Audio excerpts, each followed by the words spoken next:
আমার হাতিয়ার হজরত রহমতুল্লাহ বলতেন, এই মৌলবীরা, আমাদেরকে মৌলবী বলতেন, মজা করে বলতেন, খালেক মুখী হইস, মাখলুক মুখী না হইস।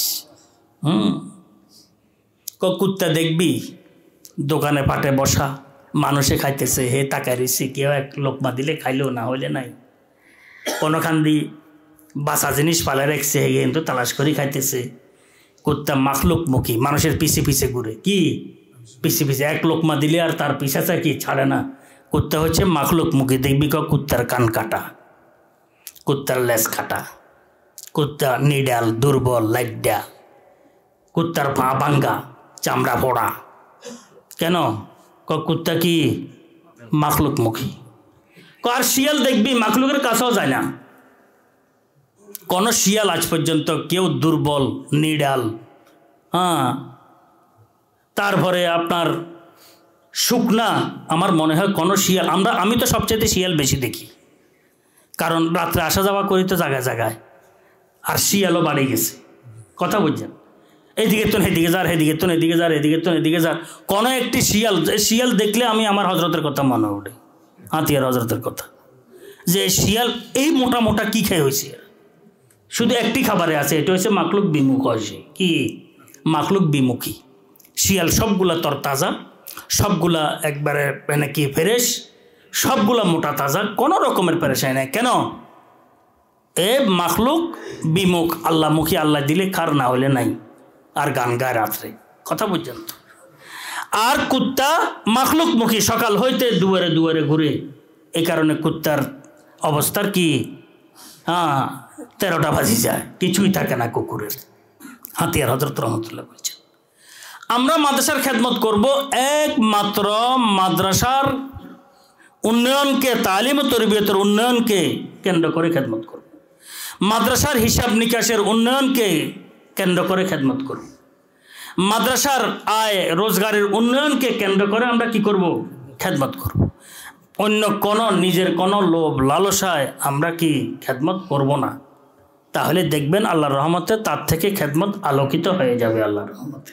কোনো ছাত্র থেকে কোনো একটি টাকা আমি চিন্তা করব না। কোনো ছাত্রের অভিভাবক থেকে কোনো একটি টাকা আমি চিন্তা করব না। কোনো ছাত্রের সাথে কোনো সম্পর্ক দুনিয়ার 1 পয়সার লোভে যেন আমার না হয়। কোনো ছাত্রের অভিভাবকের সাথে কোনো ধরনের সম্পর্ক দুনিয়ার 1 পয়সার লোভে যেন না হয়। যদি হয়, এটা সবচেয়ে বড় ধরনের কি মাখলুক মুখী হইলাম আমি। আমরা সাধারণত সামান্য চকলেট ইত্যাদির দিকে দৃষ্টি করার কারণে আমাদের আসলে মাল ইত্যাদির মধ্যে, আমাদের রিজিকের মধ্যে কোনো রকমের বরকত হয় না, কিছুই হয় না, বরকত হয় না। আমাদের কাজ হচ্ছে মাখলুক বিমুখ হওয়া, আল্লাহমুখী হওয়া। এটা হচ্ছে প্রধান কাজ আমাদের। আমার কোনো ক্ষতি হওয়ার কিনা, আমি কোনো মাসালার বিপরীতে করতেছি কিনা, এটা হচ্ছে মেন বিষয়। দিনের হিসাব দিনে আমি কি করব? পরিষ্কার করে নেব। হজরত রহমতুল্লাহ আনোয়ার রশিদের মধ্যে হজরতে লিখছেন যে তখনকার মনে হয় 4 আনা 25 পয়সা লিখছেন, আমি ভুলে গেছি। বলছেন 25 পয়সার হিসাব আমার মিলতে ছিল না। পুরা রাত্র আমি হিসাব নিয়ে বসেছিলাম, 1 মিনিটও ঘুমাই নাই, যতক্ষণ পর্যন্ত নাকি এই হিসাব কি পুরাপুরি মিলে নাই। এরা হচ্ছেন আহলুল্লাহ, এরা হচ্ছেন আল্লাহওয়ালা। এরা আল্লাহ পাককে শাহেদ হাজির নাজির মনে করেন। আল্লাহ পাকের দরবারে উপস্থিত অনিবার্য হবেন, এটা এদের আকীদা আছে, ইতিকাদ আছে। যার মাথার মধ্যে আল্লাহ পাকের দরবারে আমাকে উপস্থিত হইতে হবে। ইয়াউমা তুবলা সারাইরু ফামা লাহু মিন কুওয়াতিন ওয়ালা নাসির ওয়া হুসিলা মা ফিস সুদূর আল্লাহু হাজিরি আল্লাহু নাজিরি আল্লাহু মাই। যার দিলের মধ্যে এটা থাকবে, খেয়ানতের দৃষ্টি তার কখনো কি তার মধ্যে আসতে পারে না। দরকার হলে উপাস থাকবো, কিন্তু টাকার দিকে তাকাবো না।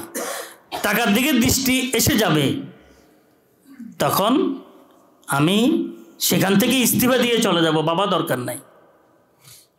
এই আল্লাহর রাসূলের ঘরের ভিতর দিয়ে জাহান্নামের রাস্তা আমি নির্মাণ করব না।